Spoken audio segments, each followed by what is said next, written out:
দেশের 5 জেলার উপর দিয়ে সর্বোচ্চ 60 কিলোমিটার বেগে ঝড় অথবা বজ্রসহ বৃষ্টি হতে পারে, এমনটা জানিয়েছে আবহাওয়া অধিদপ্তর।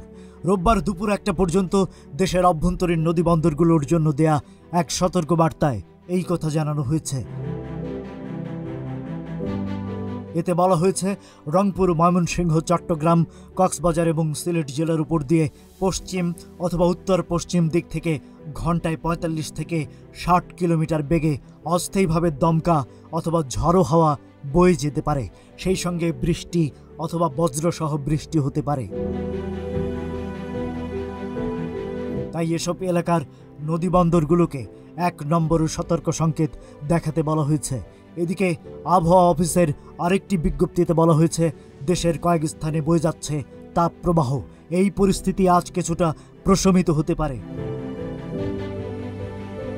এছাড়া আগামী কয়েকদিন দেশের সব বিভাগে অস্থায়ীভাবে দমকা হওয়া সহ বিদ্যুৎ চমকানো বা বৃষ্টি অথবা বজ্রসহ বৃষ্টির পূর্বাভাস রয়েছে।